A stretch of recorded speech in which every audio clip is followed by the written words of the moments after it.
canot. Il n'y a pas de fond. En Lozère, non, à la canot. Si je peux, à la canot, en Lozère. On appelle ça la petite Venise, parce qu'il y a de l'eau qui passe sous les maisons. En fait, c'est la petite Venise. Et il y a des endroits où on voit des truites qui sont encore sauvages, qui n'ont pas été lâchées.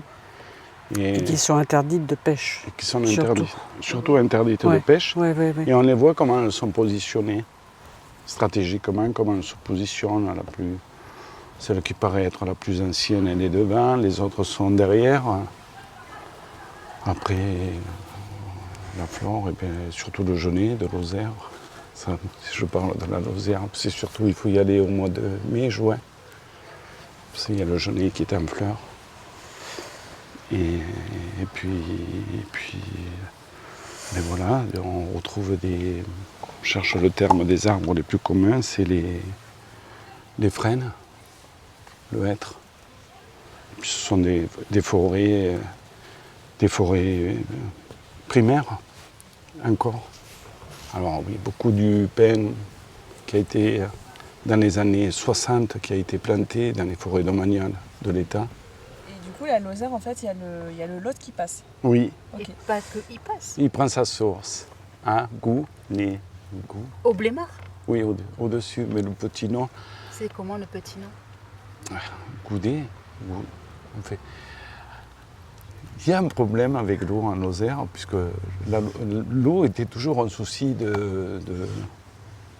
Ça a toujours été un conflit entre les agriculteurs et les particuliers. Parce que tout simplement, il n'y a pas tant d'eau que ça. Il n'y a pas de nappe forcément phréatique où il y a le granit, elles sont très profondes, donc il faut garder l'eau des ruisseaux. L'eau des ruisseaux et puis cela distribuer.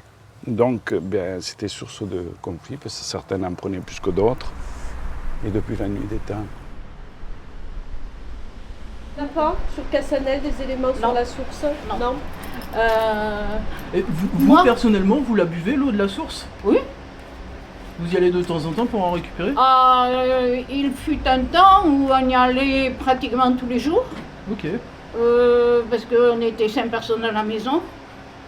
Donc c'était des jerrycans, carrément.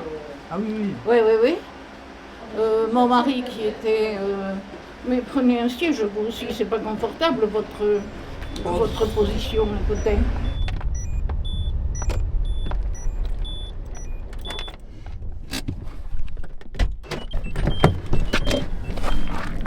Bonjour messieurs, dames. On m'a parlé d'une source. Oui. Et comme je vois que vous avez une bouteille d'eau... Oui, elle est juste là en fait. Vous voulez qu'on vous y amène? C'est vrai que de la route, on la voit pas. Donc du coup, toutes les semaines, on essaie d'y aller au moins une fois. On prend 1 litre, on prend pas des tonnes de litres quoi. Okay. Mais ça nous fait notre petite promenade et en plus, ça nous fait une eau super fraîche. Vous allez voir, elle est super sympa. Toi, la première fois qu'on nous, on a cherché, on l'a pas trouvé tout de suite. Ah d'accord, vous avez cherché aussi. Ouais, on a cherché un peu. Vrai Parce que nous aussi, on nous a dit, c'est la route de Bias et c'est sur la gauche. Ok. Donc on est allé un peu plus loin au départ. On vous laisse aller découvrir ça. Allez-y. Vous allez nous donner vos impressions.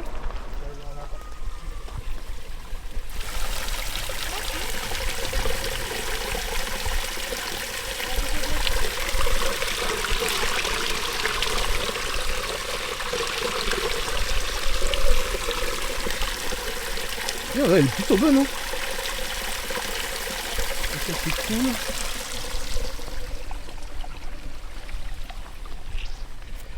Et ça c'est cool dans le Lot du coup. C'est ça. Est-ce que vous savez d'où elle vient? Voilà ce que j'ai pensé. Moi, je ne vous parle pas de la source, mais j'ai pensé qu'il y avait peut-être quelque chose qui pouvait intéresser. Alors, Monsieur Astier, voilà où vous allez... alors là, c'est vraiment plusieurs générations. C'est un monsieur passionné. Il avait une scierie. Si vous portez une bûche, un tronc, il vous la scie. Oui, ok, il a toujours les machines. Mais, tout est. Non, il fait démarrer. Il vous le fera démarrer. Vous verrez comment l'eau arrive, comment elle part. Comment va Thérèse? Eh bien, ça y est, je discute. Vous Quand êtes, Thérèse est là, bon, je suis renommée pour être bavarde. Alors. Bon.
J'ai appris à nager à 5 ans et tous les étés, je me baigne.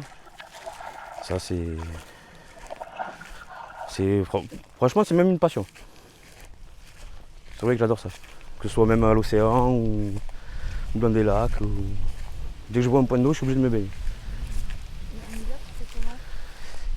En hiver, c'est compliqué. Je vais à la piscine municipale qui est couverte. Tout simplement. Là, si vous voulez, vous pouvez venir. On va juste descendre un peu. Là que tu avais appris à nager? Ouais. Mais c'est le papy qui tient la série qui m'a appris à nager. Ah ouais? Ouais. Tout simplement, il m'a passé une vieille chambre à air qu'il a regonflée. Et un jour, il en a eu marre que je tuais cette chambre à air, et il m'a dit maintenant tu nages. Mais bon, il était avec moi quand même dans l'eau. Voilà comment ça s'est passé. Vous allez bien? Comment je le couvert? Vous vous rappelez de moi? Ah oui, À oui. l'époque, vous me prêtez votre barque et tout. Ah oui, je l'ai toujours, je ne l'ai pas sorti. Et tu es toujours en lien avec... Oui, chaque fois que je vais pêcher là-bas, on se voit. Et du coup, ton fils, tu as fait la même chose Il est en train d'apprendre là. On va peut-être descendre en bas là, on va faire un tour. Vous pouvez faire des beaux plans. Vous passez sur le barrage, et puis vous arrivez. Oui. Vous n'allez pas vous noyer, il n'y a pas d'autre. Je dis c'est pareil quand même. Mais vous pouvez passer, je suis passé sur mon bout. Ok. Allez, c'est parti, on y va. Le bâtiment il est magnifique. C'est à la fois son lieu de vie et son lieu de travail. Exactement, mais sa maison, c'est la maison qui est juste devant. Ok. Ah, c'est beau. Hein. Donc toi, tu as appris à nager dans ce creux-là ou beaucoup plus haut? Là, c'est plus profond là-haut. Alors, là, on se baignait parce qu'il n'y a pas trop de fond. Ouais. Lui, il avait sa petite barque qui était sous l'écluse là-bas. Ok. Et on sautait de la murette. Voilà. Après, il y a une autre cascade aussi à Soubirous. C'est un peu plus haut. Il y a quoi? Il y a peut-être 5-6 bornes à faire. Et là, c'est encore à l'aide. Ouais, c'est encore à l'aide. En fait, quand il ouvre l'écluse, il y a l'eau qui passe aussi par là? Exactement, et ça fait tourner une de ces machines. Ah, ok. C'est la scie à ruban, ce qu'ils appellent. Okay. Ouais. Ça fonctionne toujours? Alors, je sais pas. Non.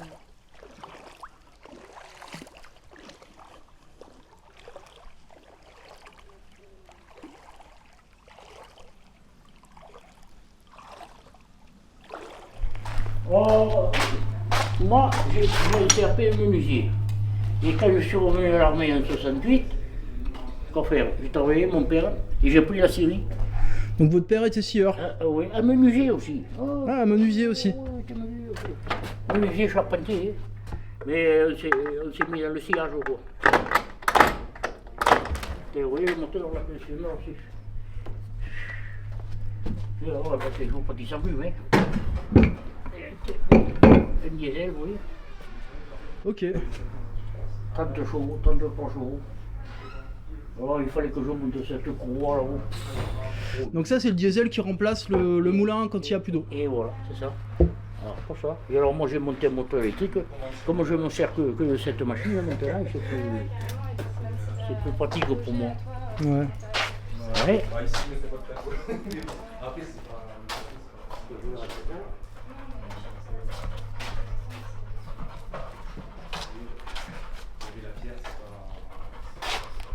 T'as chaud, carré. T'as chaud. Non, non,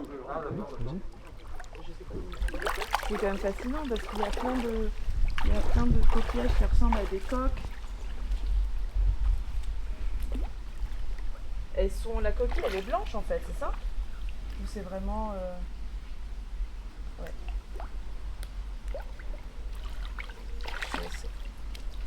Ah oui, c'est ça. Elle est vivante, hein? Ouais. C'est pas qu'une coque. Et ça se mange? C'est bon? Jamais goûté. Jamais goûté. Ouais, il y en a beaucoup en fait sur toutes les rivières. Tu manges une moule frite. Oui, voilà. Une seulement. T'as fait ton repas. Ouais, c'est fou ça. D'où c'est venu? Alors là, bonne question. Oui. Ça faudrait faire des recherches sur internet, je pense. Oui. on va comme les bleus en beau.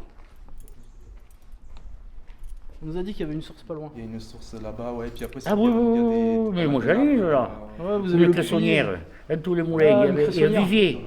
Parce que le poisson, il y avait un vivier. Dans les moulins, il y avait un vivier. Et parce que autrefois, c'était pour manger le poisson, maintenant c'est pour se divertir. Et la cressonnière est à moitié moulie, mais la sauce non. Il n'y a pas de raison parce que. L'alimentation, je la tiens. Je la tiens en état quand même. L'eau, on en a un peu quoi. Et puis il y a la maison. Il y a la pompe là-haut, la pompe à bras. Mais c'est bien pratique une pompe, elle est à côté de la cuisine. Là. Une dynamo là qui Il fait est des vite, éclairages pour le bâtiment. Autrefois il n'y avait que ça, que la pompe. Mais non, maintenant.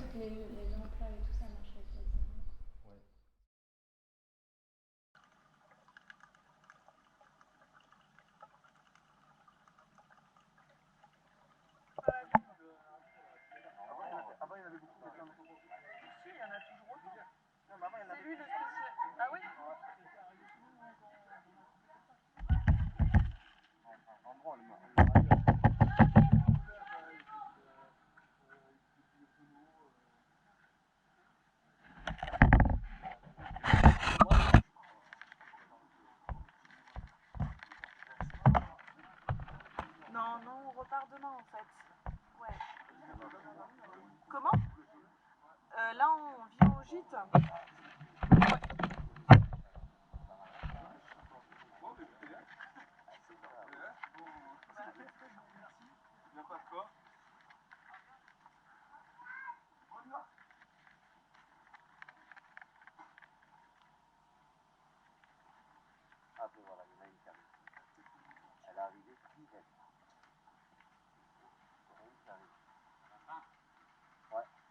Et mon père, il faisait bouillir de l'eau comme ça.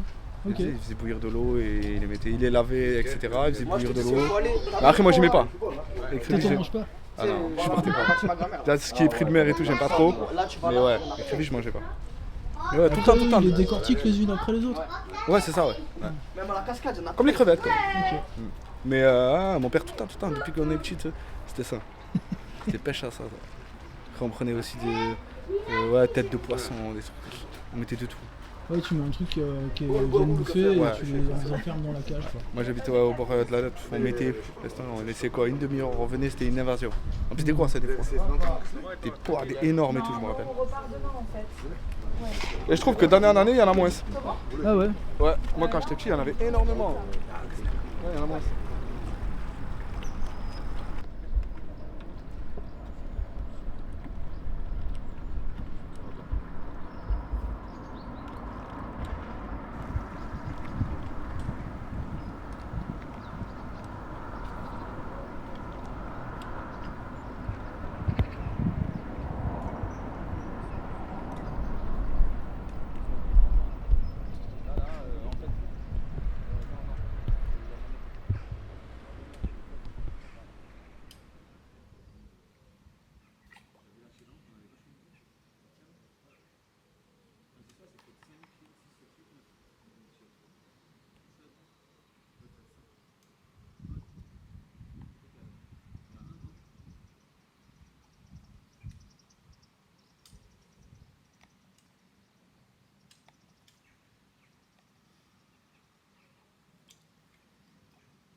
C'est des leurres, c'est pour... aïe.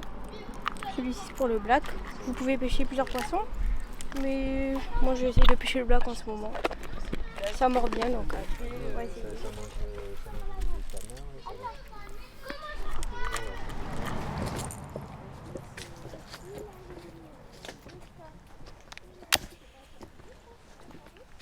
C'était une canne comment du coup? Ça s'appelle une canne casting et la canne est à l'envers. Normalement les anneaux ils sont de ce sens et elle est comme ça. Moi j'essaie de pêcher le black bass et c'est un leurre de surface et il faut faire comme ça là, je sais pas comment expliquer. Et ça fait des blouc blouc dans l'eau et ça attire le poisson. Voilà.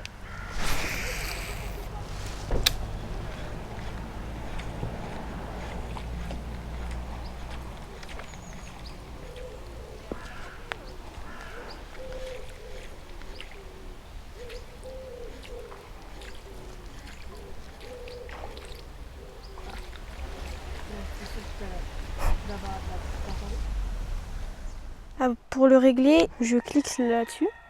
Et il faut que le leurre, quand il touche le sol, bon là il est mal réglé, il faut que ça dégouline plus. Enfin, voilà. Alors pour lancer, je vais me reculer un peu, parce qu'il y a l'arbre. On va venir cliquer ici, on va un peu bloquer. On va faire comme ça. Oui. Après on lâche, mais il faut un peu freiner avec le pouce. Et après c'est bon, et après il faut faire comme ça.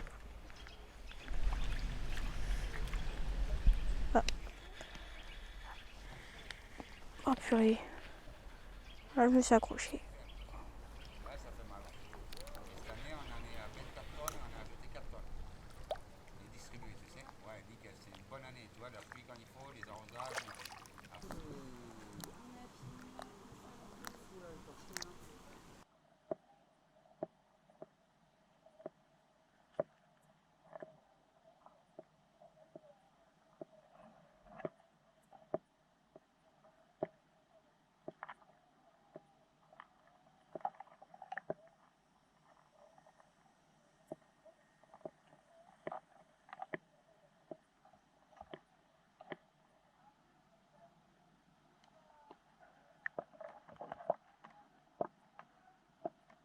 Il a galéré, hein, ne serait-ce que pour le ramener sur la berge.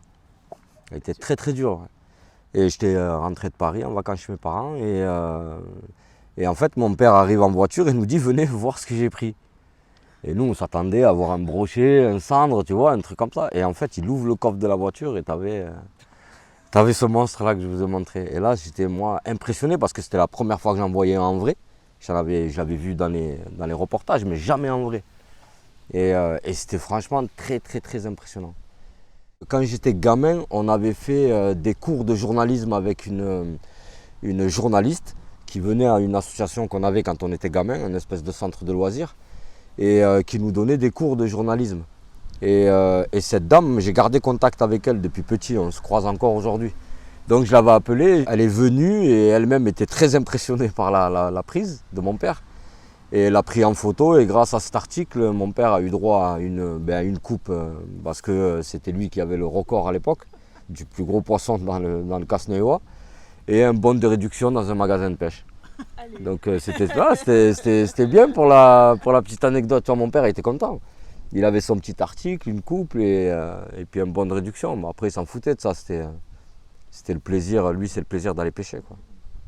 Après voilà, quand je lui dis à la journaliste qui arrive, ouais, ça c'était marrant ça. Il était parti se changer et ouais, pour la photo il s'était mis un petit habit traditionnel marocain pour la petite anecdote. Mais c'était un moment où lui il était content parce que c'était vraiment un très beau poisson. Et moi depuis j'ai pas revu quelqu'un en pêcher un gros comme ça, quoi.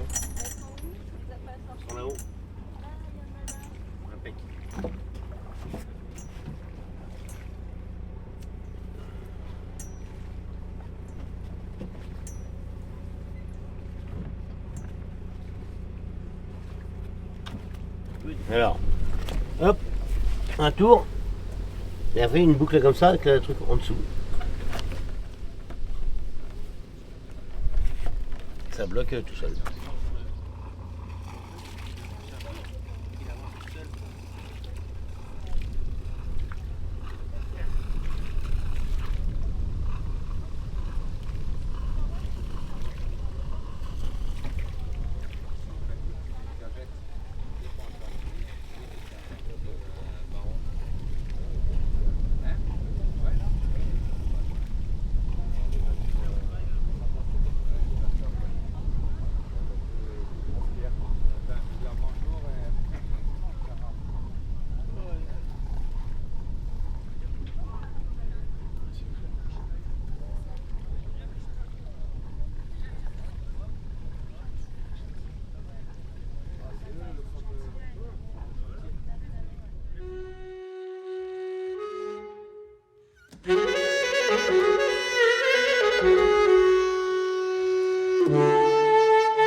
Alors, dans le lot ici à Casseneuil, je pense que je pourrais déposer certainement un message dans un...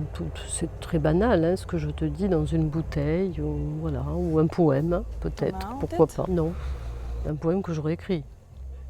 Voilà. Mais oui, pourquoi pas, une bouteille. Ou... Bon, je pense qu'on a tous envie de ça, à un moment donné. Hein, qu'on retrouve un peu un message quelque part, que quelqu'un qu'on ne connaît pas retrouve. Ça ne serait pas une lettre d'amour, attention, ou un poème d'amour, pas du tout. Je suis mariée depuis 40 ans, donc je ne suis pas en quête de... Mais je pense que quelque chose de réconfortant, oui, qui peut toucher quelqu'un à un moment donné dans sa vie, pourquoi pas. Hein, ça serait plutôt de cet ordre-là, quoi.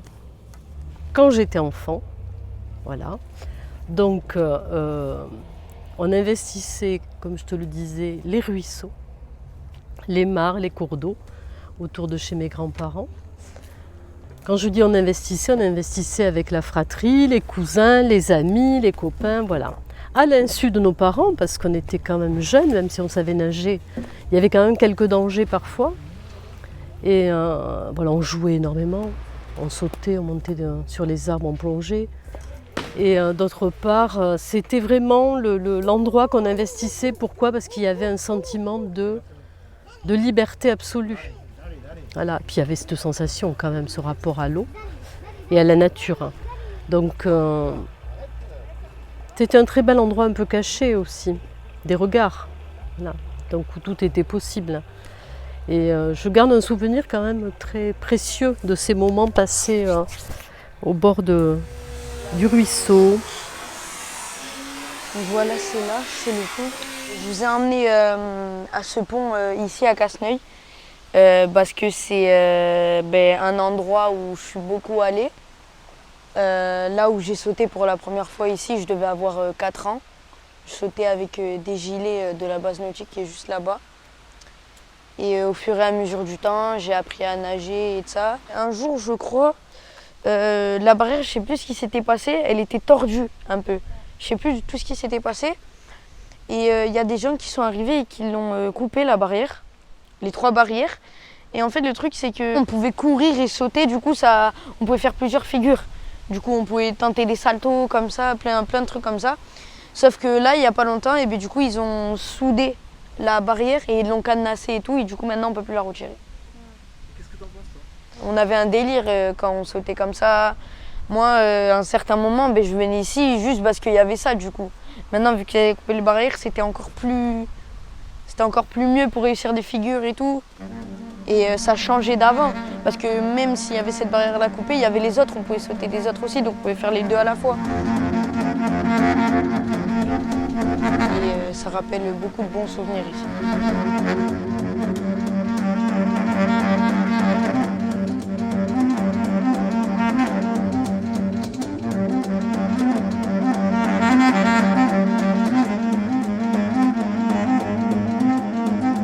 En fait, c'est interdit de sauter du pont ici. Sinon, si les gendarmes ils te voient, c'est une amende.